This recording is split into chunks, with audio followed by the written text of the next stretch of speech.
वेणुगोपाल जी, मैंने रमेश जी ने आपको 4-5 बिंदुओं से अवगत करवाया था। पहला बिंदु कि निश्चित हार की तरफ अग्रसर है बीजेपी छत्तीसगढ़ में, ये सर्वविदित है। वो भी उनके संज्ञान में भी है, देश भर के संज्ञान में भी है। दूसरा सर्वविदित चीज है कि सबसे बड़ी साझेदारी इस चुनाव में, सबसे बड़ा गठबंधन और सबसे बड़ा सहयोग अगर है तो वो राजनीतिक पार्टियों का नहीं है छत्तीसगढ़ में या भारत में, वो है बीजेपी, केंद्र सरकार और ईडी का।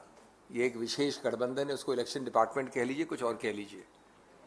तीसरा हमने बिंदु आपको बताया था कि ये बहुत अजीबोगरीब वाकया है कि पहला कोतवाल जो 1.5 साल से इन्वेस्टिगेट कर रहा है, जिसने जो मैंने आपको चौंका देने वाले आंकड़े दिए थे, लगभग 72 केस रजिस्टर किए हैं, 450 लोगों को गिरफ्तार किया है और पूरा मैंने आपको चार्ट दी थी, 191 laptop, mobile phone, 850 ATM card इत्यादि इत्यादि सबको पकड़ा है।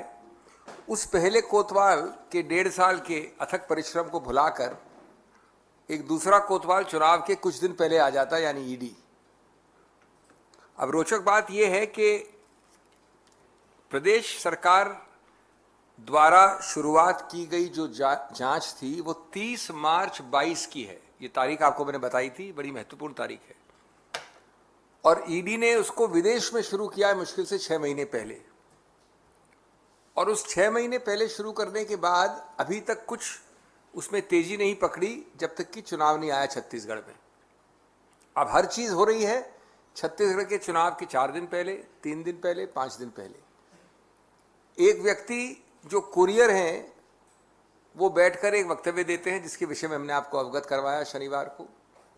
अब एक दूसरे व्यक्ति जो मैनेजर कह रहे थे अभी तक अपने को, वो चुनाव के 4 दिन पहले मालिक बताते हैं अपने आप को, और जो मन में आता है वो बोल देते हैं।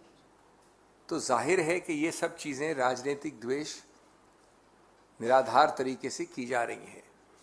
लेकिन जो विशेष बिंदु जिसके लिए हमने आपको आज तकलीफ दी, मैं पहले उससे आपको अवगत करवा दूं। वो बिंदु ये है कि 24 अगस्त को माननीय मुख्यमंत्री बघेल जी ने बहुत विस्तार से व्यापक रूप से प्रेस कॉन्फ्रेंस की थी। ये तारीखें महत्वपूर्ण हैं, यहीं की थी, इसी मंच से की थी, और आपको पूरा चिट्ठा खोल के बताया था कि ये हुआ महादेव ऐप में, इस प्रकार से जांच हुई, इतना जब्त हुआ, इतने लोग गिरफ्तार हुए, इतने केस हुए। ये कितने महीने हो गए? 3 महीने से ज्यादा की बात है। उसके बाद केंद्र सरकार ने किसी रूप से इसको बैन नहीं किया, और किसी रूप से जो आज कह रहे हैं वो तब से अभी तक भी नहीं कहा, यानी अगस्त के बाद भी नहीं कहा। उसके एक हफ्ते बाद माननीय मुख्यमंत्री ने स्पष्ट रूप से बैन की मांग भी की थी 30 अगस्त को। 24 अगस्त को प्रेस वार्ता थी, 30 अगस्त को बैन की मांग की और रायपुर में की थी। 3 नवंबर को चुनाव के एक हफ्ते पहले, जैसा कि हर चुनाव में आप देखते हैं होता जा रहा है, साझेदारी के पार्टनर ईडी ने ये आरोप लगाए और मुख्यमंत्री का नाम लिया। 4 तारीख को हमने प्रेस वार्ता की। अब 4 तारीख को ही हमने माननीय चुनाव आयोग से मांग की, क्योंकि एक बड़ा महत्वपूर्ण मुद्दा जो मैंने आपको जिक्र किया था, लेकिन उसको जरा विस्तार से मैं आपको बता दूं। बाकी सब चीज़ों के अलावा, राजनीतिक पक्ष, कानूनी पक्ष के अलावा, एक अत्यंत महत्वपूर्ण पक्ष है जो पूरी तरह से संविधान के अंतर्गत चुनाव आयोग के अधिकार क्षेत्र में पड़ता है। वो है जिसको हम लेवल प्लेइंग फील्ड कहते हैं, एक समतल जमीन जिसके बिना चुनाव निष्पक्ष और स्वतंत्र नहीं हो सकते।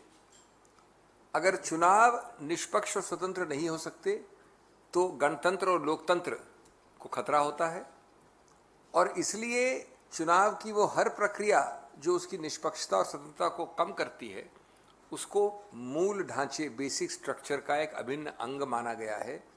ये इंदिरा नेहरू गांधी वर्सेस राजनारायण के निर्णय से 1975 से आज तक लगभग 50 साल होने वाले हैं। ये एक मूल सिद्धांत है कानून का। यानी आप अगर कुछ ऐसी चीज करते हैं जिससे जमीन समतल न रहे, अनइवन हो, वन साइडेड हो, लॉपसाइडेड हो, तो वो सीधा इफेक्ट करता है बेसिक स्ट्रक्चर को। आप जानते हैं कि संविधान से भी ज़्यादा व्यापक चीज़ है। बेसिक स्ट्रक्चर एक ऐसी विशेष और विचित्र डॉक्ट्रिन है जो कहती है एक वाक्य में कि संविधान संशोधन भी असंवैधानिक हो सकता है।